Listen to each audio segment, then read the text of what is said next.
Quraisy sebanyak pasukan Quraisy sudah beranjak menuju kota Madinatul Munawwarah.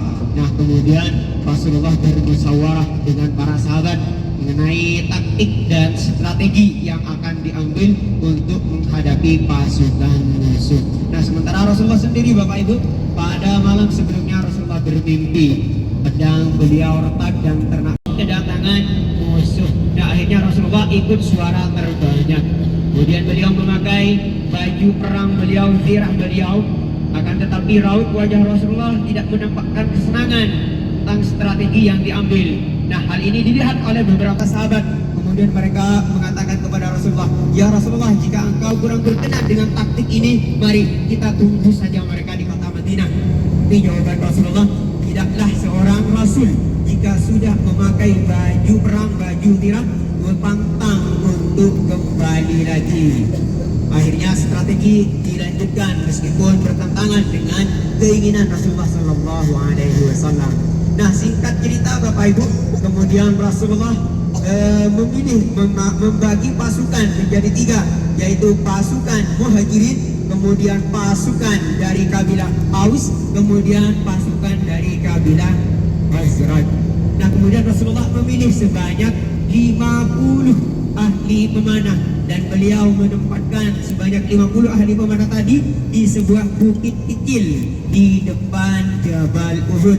Rasulullah berpesan bahwa apapun yang terjadi, mereka jangan sampai, mereka tidak boleh turun dari bukit, mau pasukan menang ataupun kalah. Rasulullah juga berpesan agar pasukan kavaleri atau pasukan berkuda untuk dihalau, jangan sampai mendekati pasukan muslimin dengan cara dipanah dari atas bukit, karena mereka merupakan benteng utama pertahanan pasukan muslimin. Oleh sebab itu Rasulullah berpesan agar mereka jangan sampai turun dari bukit apapun yang terjadi, karena mereka merupakan benteng utama pertahanan pasukan muslimin. Nah, pada awalnya Bapak Ibu, peperangan Uhud dimenangkan oleh kaum muslimin.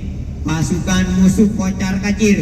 Nah, perbandingannya dari pasukan musuh sebanyak 3.000, dari pasukan muslimin awalnya sebanyak 1.000. Akan tetapi di perjalanan ternyata sebanyak 300 pasukan munafik membelot dan kembali ke kota Madinatul Munawwarah. Jadi pasukan muslimin hanya menyisakan 700 pasukan melawan 3.000 pasukan, dan ternyata dimenangkan oleh kaum muslimin karena taktik jitu yang diambil oleh Rasulullah Sallallahu Alaihi Wasallam.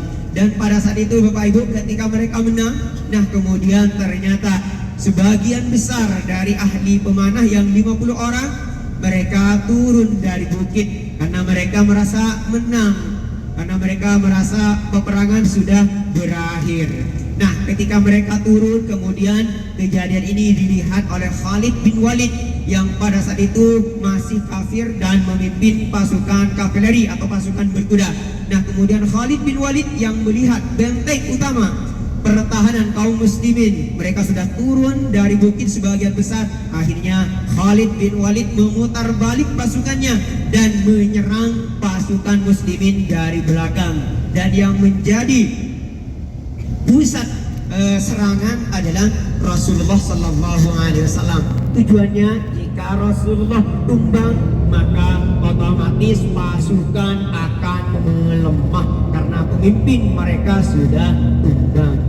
Dan Bapak Ibu, beberapa orang, ada sekitar 5 orang dari kaum Ansor dan 2 orang dari kaum Muhajirin yang ada di samping Rasulullah Sallallahu Alaihi Wasallam, mereka gugur karena melindungi Rasulullah Sallallahu Alaihi Wasallam.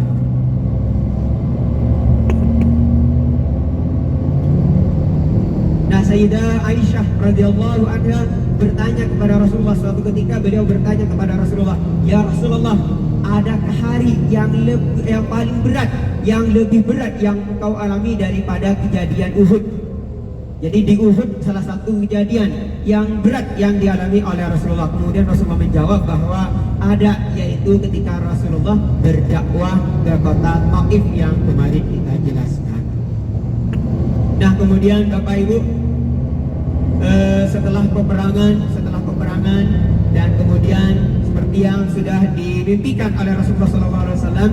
Ternyata ada kerabat dekat Rasulullah SAW, yaitu paman beliau yang gugur di tangan seorang budak bernama Wahsy.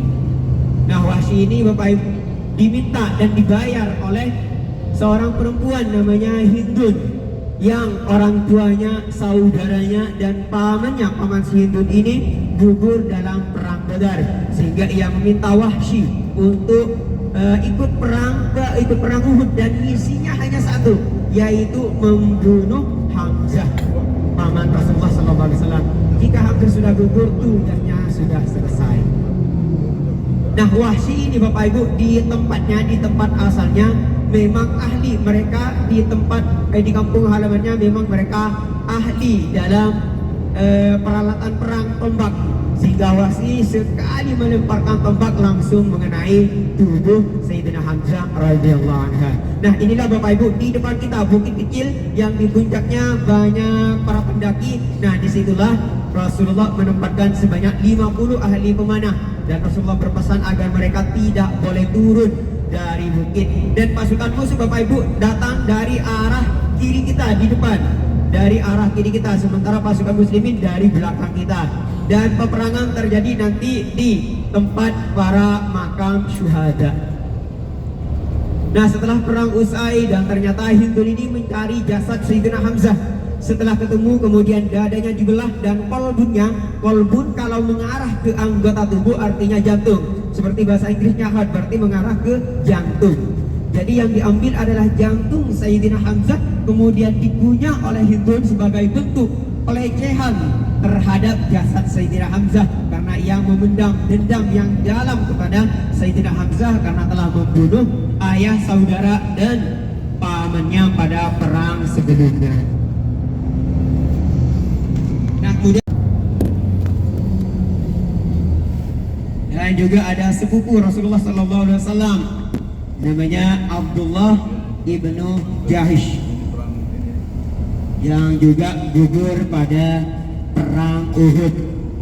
Jadi sebanyak 70 syuhada dari pasukan muslimin yang gugur dalam perang Uhud. Dan Rasulullah berpesan, jasad mereka dimakamkan di tempat mereka gugur. Jadi sebagian jenazah yang dibawa ke kota Madinah dikembalikan lagi ke tempat ini untuk dimakamkan di tempat di mana mereka gugur. Dan kita turun sebentar Bapak Ibu, kita akan berziarah, kita akan kepada orang tua kita. Jika ingin pasangan kita setia, kita juga harus setia kepada pasangan kita. Sama seperti sabda Rasulullah, malam yurham la yurham barlang yurham. Barang siapa yang tidak punya kasih sayang, tidak punya welas asih kepada orang lain, maka ia tidak layak mendapatkannya. Artinya, apa yang kita berikan kepada orang lain itulah yang layak kita terima, dan apa yang kita terima dari orang lain itulah yang harus kita berikan kepada orang lain. Dengan kata lain, perlakukanlah orang lain seperti halnya kita ingin diperlakukan. Jadi kalau ingin kita punya anak yang berbakti kepada kita, maka caranya kita sendiri yang memulai dengan cara berbakti kepada orang tua kita. Nah Bapak Ibu, sekarang kita menuju ke hotel, dan untuk persiapan check out kita besok nanti sore setelah sholat asar, yang mau ikut ke 1 Rialan silakan kumpul di Rodi setelah sholat asar. Dan kemudian untuk malam ini packing diperiksa lagi, lemari lagi semua di kamar diperiksa, jangan sampai ada barang-barang yang tertinggal. Nah kemudian koper beratnya 23 kilo, dan kemudian besok jam 8 koper sudah di depan kamar masing-masing, dan check out kita setelah kita makan siang. Jadi zuhurnya Bapak Ibu, sekali lagi zuhurnya jangan lupa ya, zuhurnya kita berjemaah di Masjid Nabawi. Sholat zuhurnya kita berjemaah biasa, berjemaah seperti biasa kepada imam, dan kita niat jamak takdim. Jadi saat kita sholat zuhur, entah itu berbarengan dengan takbiratul ihram atau sedang ruku, sedang sujud, dalam hati kita niatkan untuk menjamak takdim. Dan setelah selesai sholat zuhur, Bapak Ibu segera berdiri dan sholat asar. Di qasar boleh 2 rakaat. Jadi setelah sholat zuhur langsung sholat asar.